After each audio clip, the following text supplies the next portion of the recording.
খাবারের নামে বিক্রি করা হচ্ছে বিষ। রাজ্যে আগাছার মতো গজিয়ে উঠেছে খাবারের দোকান। একাংশ মাফিয়ার দ্বারা পরিচালিত এই দোকানগুলোতে ব্যবহৃত হচ্ছে মেয়াদ উত্তীর্ণ পচা এবং নোংরা প্যাকেটজাত খাবার। এমনই একটি দোকানে মেয়াদ উত্তীর্ণ এবং পচা খাবার রাখার অভিযোগের সত্যতা পেয়ে বিশালগড়ের মায়া বেকারি নামে একটি কেকের দোকানকে বন্ধ করে দিল বিশালগড় মহকুমা প্রশাসন। সোমবার বিশালগড় মহকুমা শাসক অফিসের ডিসিএম প্রসেনজিৎ দাসের নেতৃত্বে ফুড ইন্সপেক্টর বিজয় কুমার দাস সহ মহকুমা প্রশাসনের একটি প্রতিনিধি দল অভিযান চালায় বিশালগড় স্টেট ব্যাংকের বিপরীতে অবস্থিত মায়া বেকারিতে। অভিযানে দোকানে প্যাকেটজাত মেয়াদ উত্তীর্ণ খাবার সহ অন্যান্য অনিয়ম থাকার বিষয়টি নজরে আসে প্রশাসনিক আধিকারিকদের। তাছাড়াও এই বেকারিতে মেয়াদ উত্তীর্ণ ফুড কালার ব্যবহার করার বিষয়টি উঠে আসে প্রশাসনিক অভিযানে। এরপর দোকানের শাটার নামিয়ে দোকান বন্ধ করে দেওয়া হয় প্রশাসনের তরফে। গোটা বিষয়ে খাদ্য দপ্তরে একটি মামলা নথিভুক্ত হয় দোকান মালিকের বিরুদ্ধে বলে জানিয়েছেন ডিসিএম প্রসেনজিৎ দাস। উল্লেখ্য, সম্প্রতি রাজ্যের আনাচে কানাচে আগাছার মতো গজিয়ে উঠেছে বিভিন্ন খাবারের দোকান।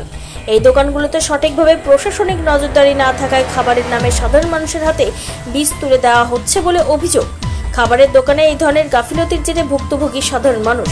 এখন দেখার খাবারের নামে বিষ বিক্রি করা এই বেকারির বিরুদ্ধে কি পদক্ষেপ গ্রহণ করে খাদ্য দপ্তর।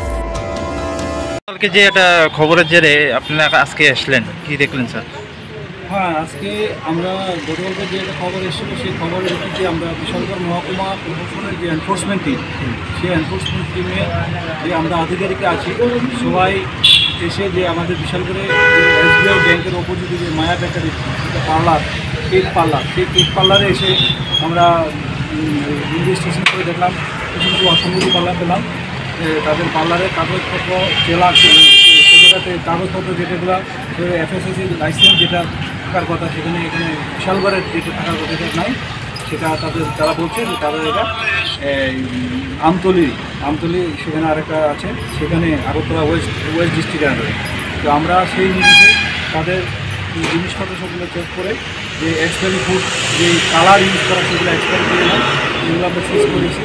হ্যাঁ, তারপরে আমরা এখানে তাদেরকে যে সিঙ্গেল ইউজ প্লাস্টিক ব্যাগের জন্য আমরা বরাবরই প্রশাসন থেকে বলে আসছি তাদেরকে এখানে single use plastic carry bag পেলাম, তার জন্য তাদেরকে 5,000 টাকা ফাইন ইম্পোজ করা হয়েছে। তারপরে যেহেতু আমাদের এফএসএসির যে কাগজপত্র তারা এখানে শো করতে পারেনি, তার জন্য আমরা তাদেরকে বলেছি যতক্ষণ পর্যন্ত কাগজপত্র দেখানো না হবে ততক্ষণ পর্যন্ত দোকান বন্ধ থাকবে, শাটডাউন থাকবে এই মায়া বেকারি।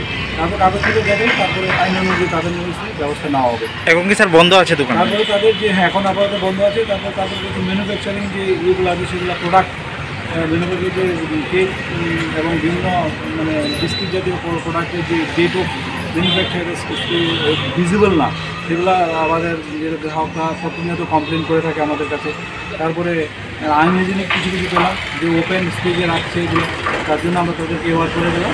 নেক্সট টাইমের পরবর্তী সময় তাদের সেই অনুযায়ী আমরা তাদেরকে নোটিশ ইস্যু করে তারপর তাদেরকে কোয়ারি করবো, কোয়ারি করে তাদের স্যাটিসফ্যাকশন হলে তারপরে আমাদের অথরিটি ইনস্ট্রাকশন অনুযায়ী ব্যবস্থা নেওয়া হবে। স্যার মালিকের নাম কি?